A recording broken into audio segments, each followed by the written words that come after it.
The first signs came not as ships in the sky, but as whispers in the dark. Radio astronomers at observatories worldwide detected strange patterns in the cosmic background radiation, patterns too regular to be natural, too complex to be coincidence. Captain James Walker of the 5th Special Forces Group watched the news with growing unease from Fort Campbell, Kentucky. 20 years of military service had taught him to trust his instincts, and everything about this situation felt wrong. The world's governments tried to keep the signals quiet, but truth has a way of breaking free. When the Krethar ships finally appeared, they came not as a trickle but as a flood. Massive organic vessels, each the size of a small city, emerged from fold space ruptures across the solar system. Their biomechanical ships pulsed with an inner light that seemed to mock humanity's crude metal vessels. Walker and his team of Green Berets watched from their underground command center as the first attempts at communication failed. The Krethar responded to Earth's peaceful overtures with overwhelming force. Their weapon systems, if they could even be called that, operated on principles that defied physics as humans understood it. They didn't fire projectiles or energy beams. Instead, they unraveled matter at the quantum level, turning tanks, aircraft, and infantry into clouds of dispersing atoms. Lieutenant Maria Rodriguez, Walker's second-in-command and demolitions expert, summed it up best: "Sir, we're not fighting a war. We're fighting for survival against something that doesn't even acknowledge us as worthy opponents." The first week of the invasion shattered humanity's military might. NATO forces, the Chinese military, and Russian armed forces, all fell before the Krethar advance. Major population centers were systematically transformed into alien growth centers, where massive organic spires reached toward the sky like cancerous fingers. But the Green Berets didn't break. They adapted. While conventional forces fought and died in futile frontal assaults, Walker's team watched and learned. Master Sergeant David Thompson, their intelligence specialist, noticed patterns in the seemingly chaotic destruction. The Krethar weren't just attacking, they were terraforming, transforming Earth's biosphere into something more suitable for their needs. From their hidden bunker deep beneath the Appalachian Mountains, Walker's team began gathering crucial intelligence. They observed how the aliens moved, how they communicated, and most importantly, how their biological technology functioned. Staff Sergeant Michael O'Neill, their medical expert and xenobiologist, made a breakthrough while studying tissue samples from a damaged Krethar drone.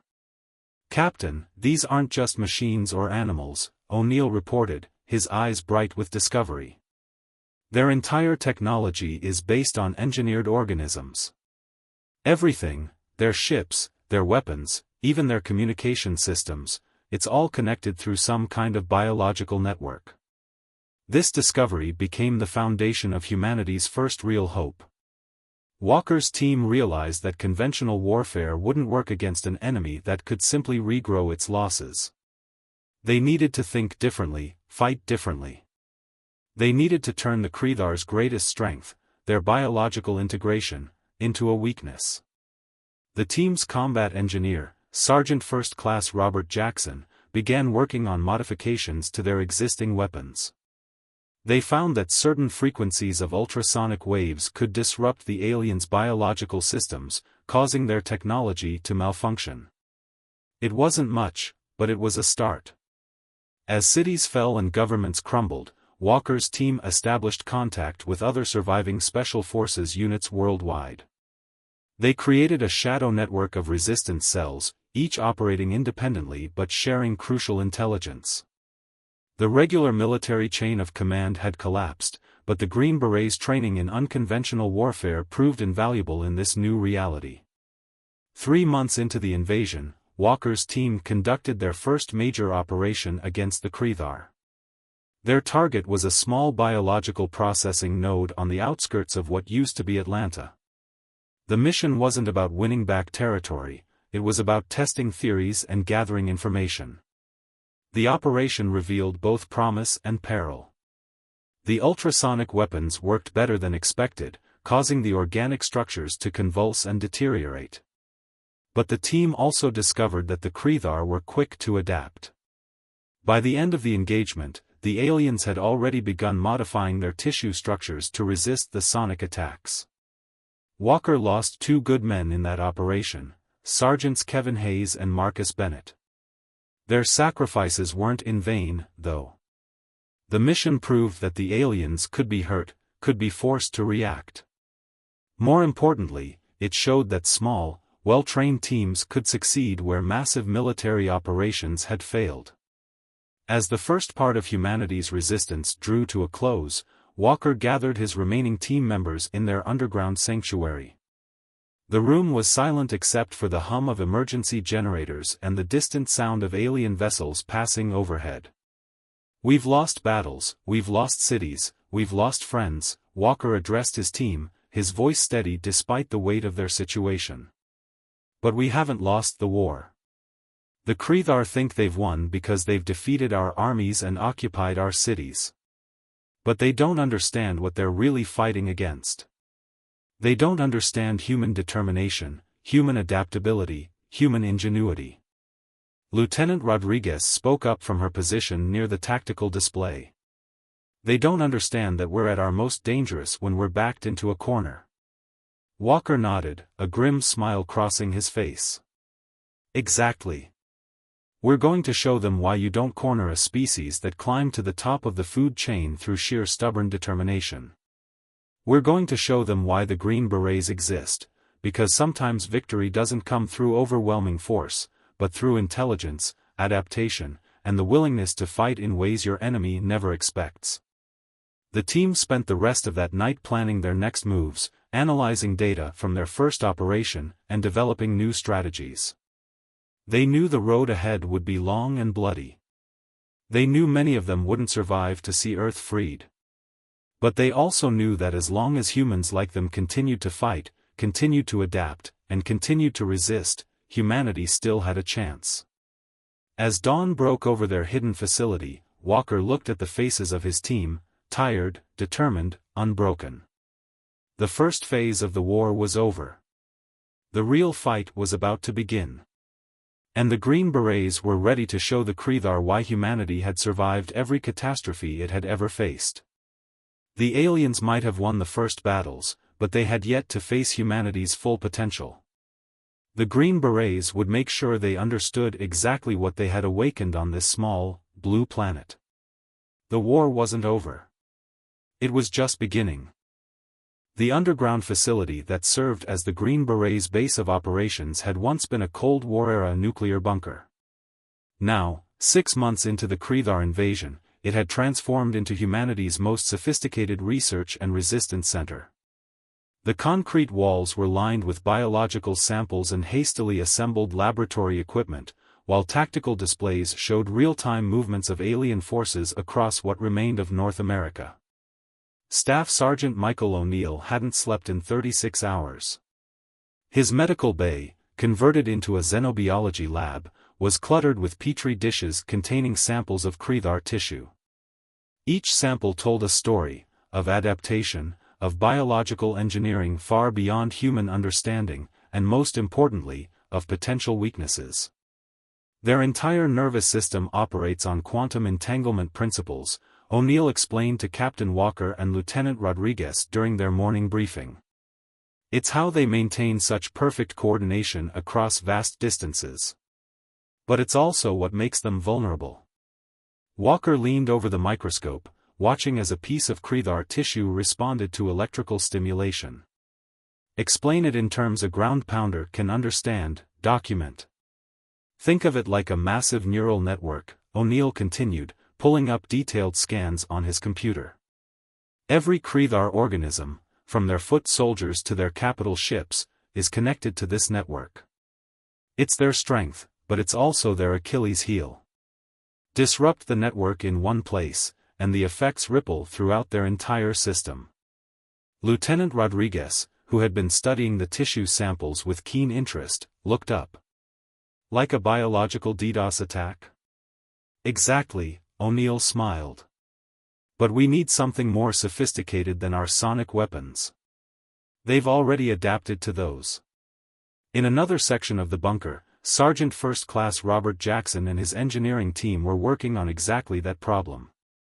They had salvaged Krethar technology from countless battlefields, studying how it worked, how it failed, and most importantly, how it could be turned against its creators. Jackson's workshop was a bizarre fusion of human and alien technology. Conventional weapons had been modified with biological components, creating hybrid systems that could interface with Krethar tech. The centerpiece of their research was what they called the quantum disruptor, a device designed to create localized interference in the aliens' neural network. The breakthrough came from an unexpected source. A civilian scientist, Dr. Rachel Hammond, had managed to reach their facility after escaping from a Krethar processing center. Her expertise in quantum physics, combined with O'Neill's biological research, led to a startling discovery. The Krethar don't just communicate through their network, Dr. Hammond explained during an emergency meeting. They exist through it. Their consciousness, their very sense of self, is distributed across their entire biological system. Disrupt that connection strongly enough. And we don't just interrupt their communications, Walker finished. We fragment their consciousness. The implications were both promising and terrifying. They had found a way to not just fight the Krethar, but to potentially destroy them at their most fundamental level. The ethical debates were intense but brief. The aliens had shown no mercy to humanity, they would receive none in return. Development of the quantum disruptor proceeded rapidly, but not without cost. The first prototype tests resulted in devastating feedback loops that killed 2 of their best technicians. The Krethar became aware that something was happening, and their patrols around the region intensified. Master Sergeant Thompson's intelligence network reported increased alien activity across all sectors. They can sense we're up to something, he reported. They're searching systematically, using some kind of biological scanning technology we haven't seen before. The pressure to complete their weapon mounted as their security situation deteriorated. Walker ordered the establishment of a series of decoy bases, each one rigged with conventional explosives and sonic weapons. When the Krethar discovered one, the resulting battles would draw their attention away from the main facility. The strategy worked, but the cost in human lives was steep. Each decoy base was manned by volunteers who knew they were unlikely to survive.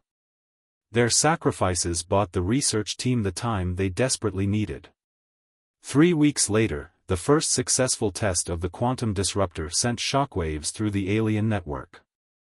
In a controlled experiment, they managed to completely sever a captured Krethar drone from the hive mind. The effect was immediate and dramatic. The creature's organized biological systems collapsed into chaos, unable to maintain cohesion without the supporting network. It's like watching a complex computer program crash, Dr. Hammond observed. Without the network to maintain their pattern, they literally fall apart at the quantum level. But their success came with a terrible price. The test had revealed their position to the Krethar. The aliens' response was immediate and overwhelming. Massive bioorganic war forms converged on their region, systematically destroying everything in their path as they searched for the source of the disruption. Walker gathered his team for what might be their final planning session. The main chamber of their bunker, once pristine and organized, now bore the signs of months of desperate resistance. Maps covered the walls, marked with the positions of alien forces slowly closing in on their location. "We've got maybe 48 hours before they find us," Thompson reported, his usually stoic face showing signs of strain. "They're using some kind of new sensing technology. Our standard countermeasures aren't fooling them anymore." Lieutenant Rodriguez studied the tactical display, her mind already working on possible escape routes. "We need to move the research. Everything we've learned, everything we've built, we can't let it fall into their hands." Walker nodded, his decision already made. "We're going to split up. Multiple teams, multiple directions. They can't track all of us." He turned to O'Neill and Dr. Hammond. "You'll take the research data and the prototype. Lieutenant Rodriguez will lead your security team. What about you, sir? Rodriguez asked, though she already knew the answer. I'm leading the distraction team. We're going to give them something big to chase. Walker's voice was calm, matter-of-fact. We're going to take the fight to them, hit them with everything we've got left. Make them think they've found their primary target. The next few hours were a blur of activity. Essential personnel and equipment were divided among the escape teams. Weapons were distributed, routes were planned, and final preparations were made. The remaining sonic weapons and conventional explosives were rigged throughout the facility, turned into a massive trap for their hunters. As the teams prepared to move out, Walker gathered them for one final briefing. The chamber was packed with soldiers and scientists, all waiting for his words. The weight of command had never felt heavier on his shoulders. What we've discovered here, what we've created, it's more than just a weapon. It's hope. For 6 months, we've watched these aliens tear our world apart. We've lost friends, family, everything we held dear. But now we have a chance, not just to survive, but to win. He looked at each face in turn, memorizing them, knowing that many wouldn't survive the next few days. Each of you knows your mission. Each of you knows what's at stake. Carry our hope with you. Spread it to every resistance cell you find. Show the Kreethar that humanity isn't finished. We're just getting started. As the teams moved out through their emergency tunnels, Walker led his group in final preparations for their last stand. They would make this battle one the Kreethar would never forget, buying time with their lives so that humanity's best hope for survival could escape. The war was entering a new phase. The knowledge they had gained, the weapons they had created, would spread across the globe through the underground network of resistance fighters. The Kreethar thought they were hunting down a single group of survivors. Instead, they were about to face a distributed, coordinated insurgency armed with the power to destroy them at their most fundamental level. The hidden resistance was about to become a visible revolution. 3 months after the evacuation of the primary research facility, Lieutenant Maria Rodriguez stood at the entrance of an abandoned mine shaft in the Rocky Mountains, watching storm clouds gather on the horizon. The facility behind her, carved deep into the mountain, had become the new nerve center for what remained of human resistance in North America. It wasn't as sophisticated as their previous base, but it had something more valuable: anonymity. The quantum disruptor technology had been successfully distributed to resistance cells worldwide. Dr. Hammond and O'Neill had refined the design, making it more efficient and easier to reproduce with limited resources. But more importantly, they had discovered something new about the Kreethar network, something that would change the course of the war. The network isn't just a communication system, Dr. Hammond explained during the mission briefing. Her holographic image flickered as it was projected from one of their few remaining secure communication units. It's a hierarchical structure. There are nodes, critical junction points where multiple network pathways converge. Hit one of these nodes hard enough, and we can take down entire sections of their network, Rodriguez finished. She had learned to think like a scientist over the past months, though her soldiers' instincts remained sharp as ever. The intelligence gathered by their global network painted a clear picture. The Kreethar had established 7 major nodes across Earth, each one controlling a significant portion of their forces. The largest was in what used to be Chicago, now transformed into a twisted landscape of biological architecture that pulsed with alien energy. Operation Nightfall was born from this intelligence. A coordinated strike against all 7 nodes simultaneously, using their refined quantum disruptor technology. The goal wasn't just to disrupt the Kreethar network, but to shatter it completely, fragmenting their consciousness and turning their unified force into chaos. Master Sergeant Thompson, who had survived the evacuation and joined Rodriguez's team, had spent weeks coordinating with resistance cells worldwide. The planning had to be perfect, they would only get one chance at this. Team 1 will hit Chicago, Rodriguez addressed her assembled strike force. The underground chamber was filled with a mix of special forces operators and civilian resistance fighters, all hardened by months of guerrilla warfare. Teams 2 through 7 will strike their designated targets across Europe, Asia, and the Southern Hemisphere. Timing is critical. We hit them all at exactly 0300 hours GMT. The strike teams had been equipped with the latest version of the quantum disruptor, now compact enough to be carried by a single operator. Each unit was powered by salvaged Krethar technology, turning their own biological energy sources against them. Sergeant First Class Rebecca Chen, their new combat engineer since Jackson's sacrifice during the evacuation, had developed a delivery system that could amplify the disruptor's effect. The trick isn't just hitting them, she explained, demonstrating the modified weapon. It's making sure the disruption cascades through their entire network before they can adapt and isolate the affected sections. The night of the operation arrived with an unexpected advantage. A massive electromagnetic storm was brewing over North America.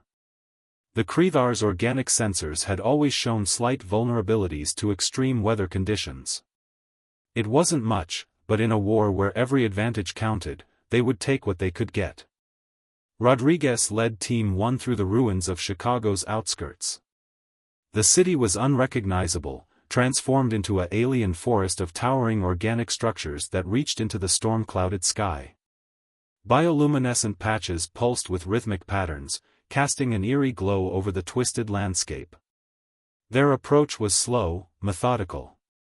The team used modified stealth suits lined with Krethar tissue samples, allowing them to blend in with the biological background noise of the alien structures. Every step was calculated, every movement precise. They couldn't afford to alert the enemy before reaching their target. The central node rose before them like a massive heart, its surface writhing with constant organic movement. Tendrils of living material spread out in all directions, connecting it to the surrounding structures.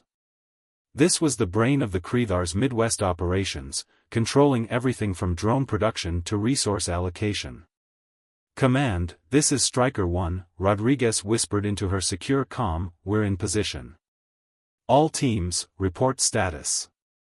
One by one, the other teams reported ready. From the ruins of London to the devastated streets of Beijing, humanity's last hope waited for the signal to strike. The synchronized attack would have been impossible months ago, but the resistance had grown, adapted, learned to use the aliens' own technology to coordinate their efforts. At precisely 0300 hours, Rodriguez gave the order. All teams, execute. The quantum disruptors activated simultaneously across the globe. The effect was immediate and devastating. The biological structures around them convulsed as waves of quantum interference tore through their network. The Chicago node pulsed with chaotic energy as its connection to the hive mind was suddenly and violently disrupted. But the Krethar weren't defenseless. Massive war forms emerged from the organic structures, their bodies already beginning to adapt to the disruption. The aliens had learned from previous attacks, developed countermeasures. What they hadn't counted on was humanity's capacity for adaptation. "Second phase, now," Rodriguez ordered. Chen's team activated their modified disruptors, changing the frequency and amplitude of the disruption in patterns the aliens couldn't predict. The quantum interference cascaded through the network, amplifying itself as it spread. The battle that followed was unlike anything in human military history. The Krethar forces, partially disconnected from their network, fought with desperate fury. But without their perfect coordination, they were vulnerable to human tactical superiority. Rodriguez's team moved like ghosts through the chaos, striking at weak points, drawing enemy forces into carefully prepared kill zones. Above them, the storm reached its peak. Lightning struck the towering organic structures, the natural electricity interfering with the aliens' already disrupted systems. It was as if nature itself had joined humanity's fight for survival. Reports began flowing in from other teams. London, successful disruption, heavy resistance. Beijing, node critically damaged, team taking casualties but holding position. Sydney, complete success, node destroyed, minimal losses. The pattern repeated across the globe, humanity was striking back, and for the first time, they were winning. The Chicago node began to collapse, its biological structure unable to maintain cohesion without the stabilizing influence of the network. But victory came at a heavy price. 3 members of Rodriguez's team fell to Krethar defenders. Chen was severely wounded while placing the final charges that would ensure the node's destruction. As dawn broke over the ruins of Chicago, the full impact of Operation Nightfall became clear. The Krethar's global network had been shattered, their forces fragmented and disorganized. For the first time since the invasion began, the aliens were vulnerable. Rodriguez stood with her remaining team members, watching the central node collapse into itself. The massive organic structure, once a symbol of alien dominance, crumbled like a dying beast. But there was no time for celebration. They all knew this was just the beginning. "Command, Striker 1, she reported. Primary objective achieved. The node is down. Requesting extraction and medical support." The response came not just from their local command, but from resistance cells worldwide. Operation Nightfall had succeeded beyond their expectations. The Krethar's seemingly invincible army had been dealt a devastating blow, their perfect coordination shattered, their forces divided. As her team prepared for extraction, Rodriguez looked at the devastation around them. The aliens would adapt, rebuild, try to restore their network. But humanity had proven something crucial: the invaders weren't invincible. They could be hurt, could be beaten, could be destroyed. The war was far from over, but the balance had shifted. Humanity was no longer simply fighting for survival. They were fighting to win, and for the first time, that victory seemed possible. In the ruins of what was once Chicago, as alien structures continued to collapse around them, the next phase of the war was already beginning. The Krethar would respond with everything they had left. The question wasn't if, but when. And this time, humanity would be ready. The victory celebration lasted exactly 6 hours. That's when the first reports came in of new Krethar bioforms emerging from their damaged hive nodes. Lieutenant Rodriguez watched the tactical displays with growing concern as data streamed in from surviving resistance cells worldwide. The aliens weren't just adapting, they were evolving. They're creating autonomous units. Dr. Hammond's holographic image flickered as she analyzed the incoming data. The Krethar are restructuring their entire command system. Instead of relying on a centralized network, they're developing independent clusters capable of operating without constant connection to the hive mind. The implications were clear. Operation Nightfall had worked exactly as planned, perhaps too well. The Krethar had recognized the vulnerability of their networked consciousness and were actively working to eliminate it. Their new bioforms carried isolated fragments of the hive mind, allowing them to function even when cut off from the main network. Master Sergeant Thompson's intelligence network reported unprecedented alien activity across all sectors. "They're not just adapting their military forces," he explained during an emergency briefing. "They're transforming their entire infrastructure. Every spire, every processing node, every piece of their biological technology is being modified to resist our quantum disruption tactics." In the medical bay, now expanded to handle casualties from Operation Nightfall, Staff Sergeant O'Neill worked frantically to understand the new Krethar biology. Sergeant Chen, still recovering from her wounds, assisted from her bed, her engineering expertise proving valuable in analyzing the alien structural changes. "Their new autonomous units have developed a form of quantum shielding," O'Neill reported, his voice heavy with exhaustion. "It's like they've created organic Faraday cages around their critical systems. Our current disruptor technology can't penetrate it." The Krethar counterattack began 3 days after Operation Nightfall. It started not with a massive assault, but with infiltration.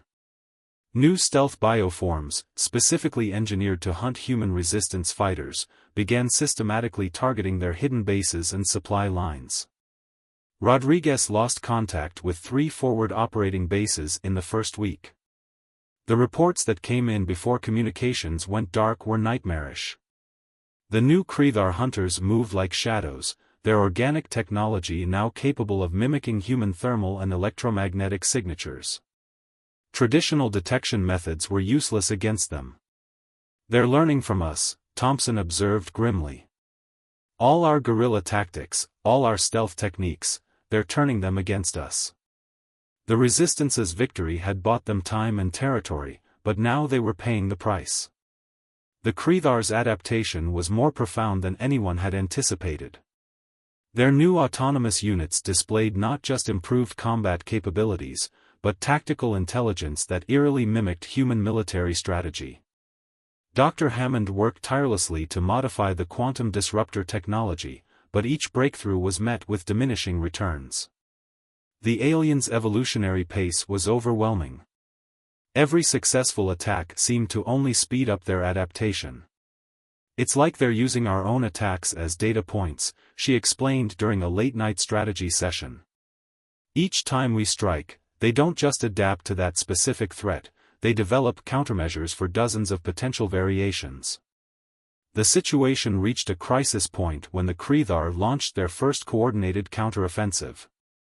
Their new warrior bioforms struck simultaneously at multiple resistance strongholds, displaying a level of tactical sophistication that hadn't been seen since Operation Nightfall disrupted their network.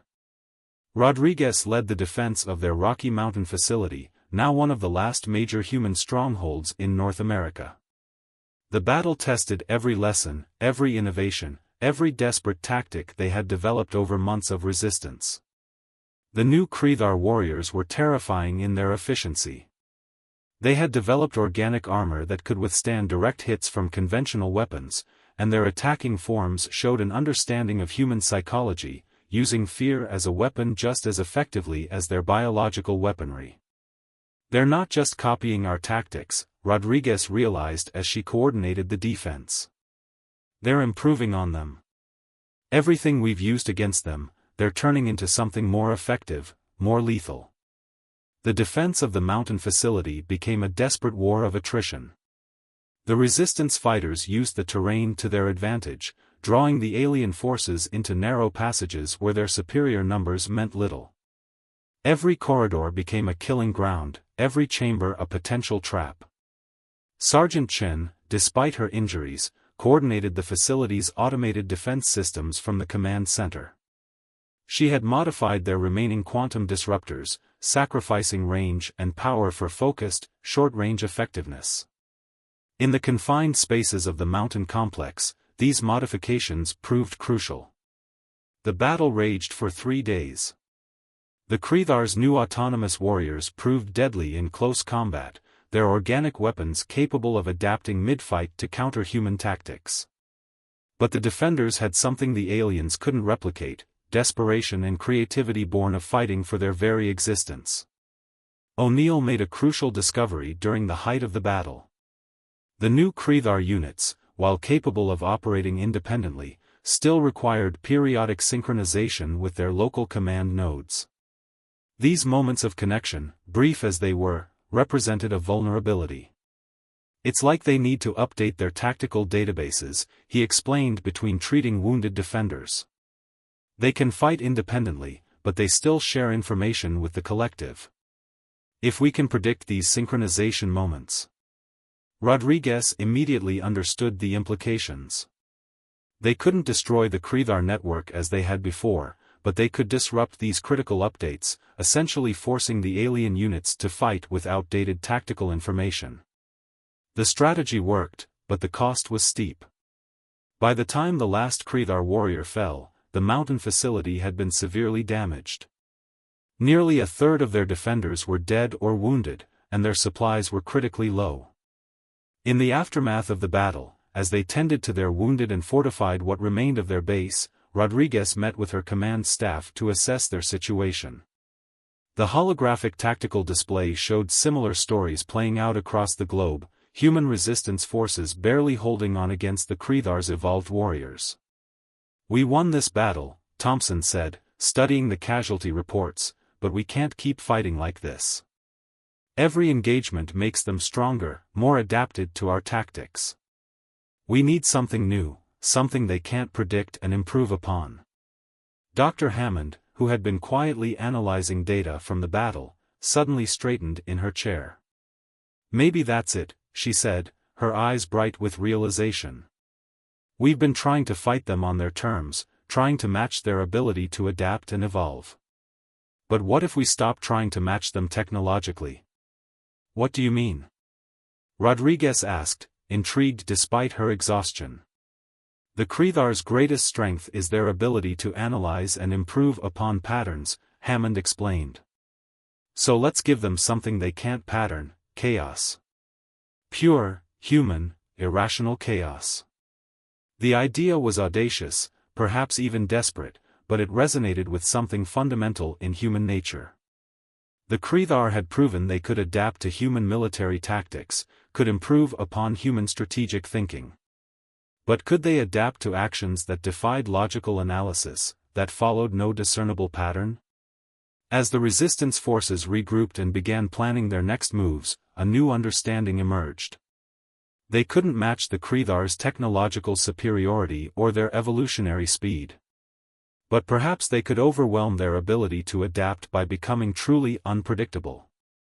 The war was entering yet another phase, one that would test not just humanity's strength and intelligence, but their capacity for innovative thinking that bordered on madness.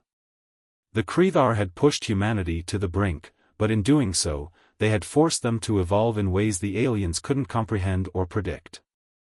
The counterstrike had nearly broken them, but it had also shown them a path forward. The question was, could they walk that path before the Kreethar's next evolution rendered even chaos predictable? Operation Chaos, as it came to be known, was perhaps the most unconventional military strategy ever conceived. Lieutenant Maria Rodriguez stood in the command center of their mountain facility, watching as reports came in from resistance cells worldwide. Each group had been given the same basic directive: be unpredictable. Beyond that, they were free to act as irrationally as possible. The Kreethar's response to this new approach was fascinating. Their autonomous units, so effective at countering conventional military tactics, seemed almost confused by the Resistance's apparently random actions. Some human teams would attack with overwhelming force, only to retreat at the moment of victory. Others would defend worthless positions with fanatical determination while abandoning strategic locations without a fight. It's working, Dr. Hammond reported, analyzing the data from recent engagements. Their adaptive algorithms are trying to find patterns where none exist.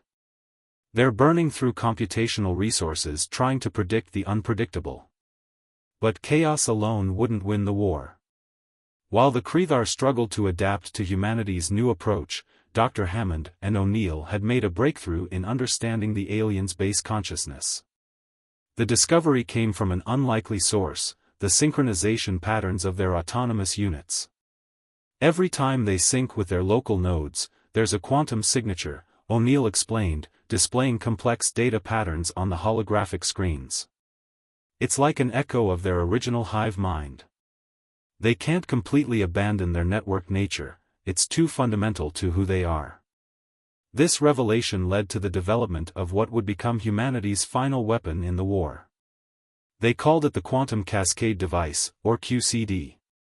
Unlike the previous disruptors that attacked the Kreethar's network directly, this weapon would use their own synchronization patterns against them. Sergeant Chen, now fully recovered from her wounds, led the engineering team in constructing the prototype. Think of it like a virus, she explained during the briefing. When their units sync with their nodes, the QCD introduces a cascading quantum interference pattern. The more they try to adapt and synchronize, the more the interference spreads.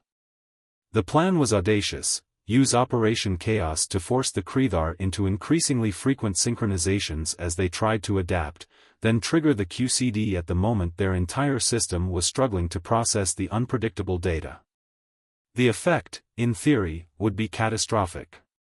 Master Sergeant Thompson's intelligence network had identified their primary target, the Kreethar's central processing node, hidden deep beneath the ruins of what used to be Seattle. Unlike the previous nodes they destroyed, this one was different. It was where the aliens stored their base consciousness patterns, the templates from which all their adaptations grew. If we can corrupt this, Hammond said, we don't just disrupt their network, we fundamentally alter their ability to maintain cognitive coherence. Every adaptation, every evolution they've undergone since arriving on Earth, it all traces back to these base patterns. The final assault would require every remaining resistance cell to act simultaneously, creating a chaos so complete that the Kreethar's adaptive systems would be overwhelmed. Rodriguez would lead the strike team carrying the QCD, while other forces worldwide launched seemingly random attacks to maintain the aliens' confusion. The night before the operation, Rodriguez found herself standing at the facility's observation post, watching distant flashes of bioluminescence from Kreethar structures light up the horizon. She thought about Captain Walker, about all those who had sacrificed themselves to bring them to this point. "We're ready," Chen said, joining her at the post. She carried the QCD, its hybrid of human and alien technology pulsing with a soft, rhythmic glow. The device is stable. As stable as something this insane can be, anyway. The assault began at dawn. Across the globe, resistance forces launched attacks that defied all military logic. Some charged Kreethar positions with nothing but handheld weapons. Others deployed elaborate decoys and fell back, only to circle around and attack from impossible angles. The chaos was complete, magnificent, and utterly human. Rodriguez's team moved through the ruins of Seattle like ghosts. The Kreethar's defensive responses were becoming increasingly erratic as their systems tried to process and adapt to the worldwide chaos. Their autonomous units moved in confused patterns, sometimes attacking empty spaces while ignoring obvious threats. The central node was everything they had expected and worse.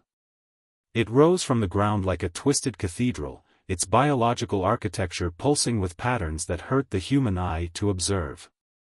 The air itself seemed to vibrate with quantum distortions. Their entire consciousness foundation is housed in there, Hammond's voice came through their secure comms. All their memories, their base patterns, everything that makes them what they are.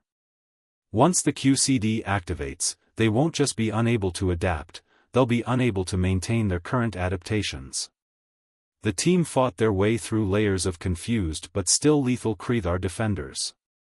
Chen's modifications to their weapons proved invaluable, exploiting the aliens' increasingly unstable synchronization patterns.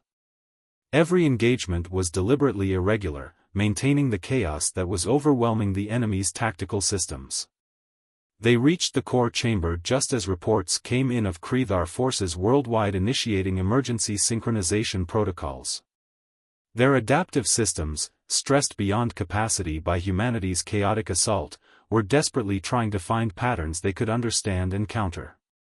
"This is it," Rodriguez said, securing the chamber while Chen began linking the QCD to the node's biological interfaces. "All teams, maintain chaos protocols. Keep them guessing, keep them sinking." The next 10 minutes were the longest of Rodriguez's life. The chamber shook with the force of battles raging above and around them. The node's surfaces writhed with increasing agitation as the Kreethar consciousness within struggled to process the flood of contradictory data from their forces worldwide. "QCD integration complete," Chen reported. "Ready on your order." Rodriguez took a deep breath, thinking of all the battles, all the losses, all the sacrifices that had led to this moment. "All resistance forces, this is Striker 1. Final phase, execute." Across the globe, human forces launched their most chaotic attacks yet. Some teams charged straight at Kreethar positions while broadcasting love songs on all frequencies. Others retreated in spiral patterns while setting off fireworks. The confusion reached its peak as the alien systems initiated a massive synchronization attempt to try to make sense of it all. "Now!" Rodriguez ordered. Chen activated the QCD. The effect was immediate and devastating. The quantum cascade ripped through the Kreethar's synchronization patterns, corrupting their base consciousness templates. The biological cathedral around them convulsed as waves of quantum interference spread through its structure. The scene was repeated worldwide as the cascade spread through every Kreethar node, every autonomous unit, every piece of their biological technology. Their perfectly adapted forms began to break down as the consciousness patterns that maintained them dissolved into chaos. "It's working," Hammond's voice was filled with awe as she monitored the effects. "Their entire neural architecture is collapsing. They can't maintain cognitive coherence. Every attempt to synchronize just spreads the cascade further."